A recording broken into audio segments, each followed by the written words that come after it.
Well, we had our first overnight shower last night, so the wet season's obviously on its way.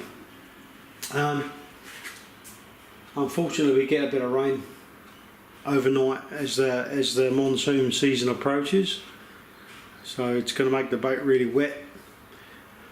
So a bit of a slow start this morning.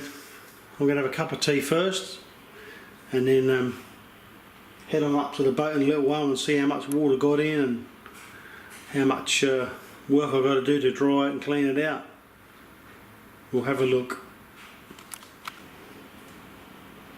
Hello Tess, what you doing, hey? What's this? What you got? This is Tessa, our 8-month-old Staffy. She's a bit of a handful, but she's lovely, aren't you? Hey, what's the matter? You're being all shy of the camera. Come on. You're a big sook, aren't you? Hey? Yes, you are a big sook. Oh, where's she gone? Where are you? Oh, what? What are you talking about? What's the matter, hey? What? So we've had some overnight rain. It's been dry for quite a few months now. We've had some overnight rain, the first kind of shower of the upcoming wet season. It's quite early in the morning, it's about 7:30 now. And I've got to wait a little while for the sun to get up and dry some of this moisture up. Doesn't take long, but already we can start to feel the humidity. The humidity is very heavy here in the monsoon season, and we haven't even got to that yet. What we'll get a build-up period, so we'll get a couple of months now of showers and overnight showers, and the occasional shower through the day, and the temperature will slowly ramp up. The humidity will ramp up, but we'll get no real big storms. Generally we don't anyway. So it really becomes quite oppressive, the weather, for a few months. What's the matter, eh? Hello? Oh dear, what's the problem? Hey? Come on.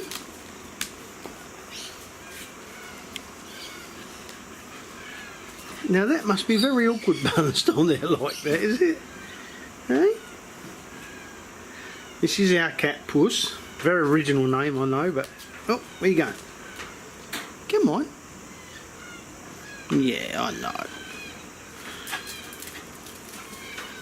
So Puss and Tessa, they don't really get on. They tolerate each other. Well, Puss tolerates the dog, but she's not a big fan of the dog. Oh, you Puss, eh? Sun's up, it's pretty warm now. It's going to be a nice hot day today.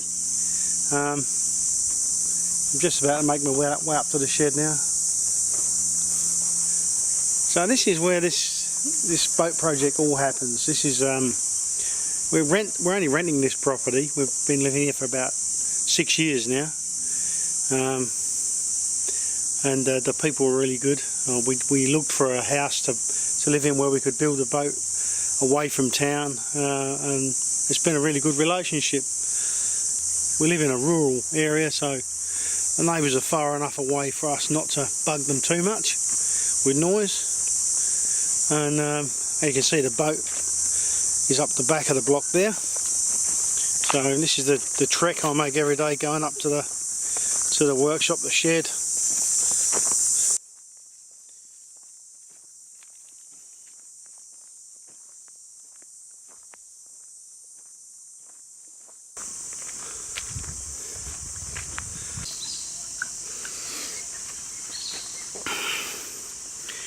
Well, there you can see there's a bit of rain's come down through the keel. We've got the bottom of the keel still open just so as we can clean it out, and any water that does get in just runs out. But you can see there's been a fair bit of water come out through that keel. And actually, you know what? I think most of that has probably just run down the side of the boat.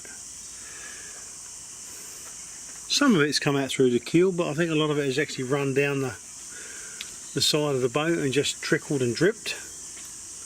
It's probably more like what it is. Anyway, let's go up top and have a look, see how we go. Bit of rain laying on the edge of the deck there, still a bit of water around. There you go.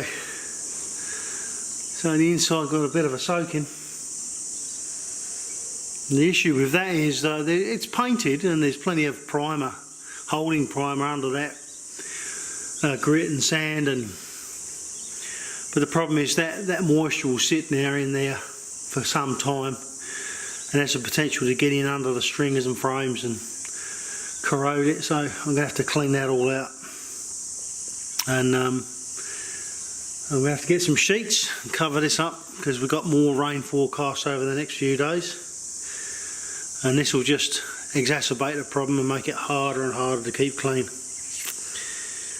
And well, more importantly, it'll cause, you know, corrosion issues, and the boat's not even finished yet, so got to keep that dry, keep the water out. It's a shame. And broke all my own rules. I left the welder out overnight and all my gear on top of the boat, so that would have all got a good soak in too, all the drills and everything.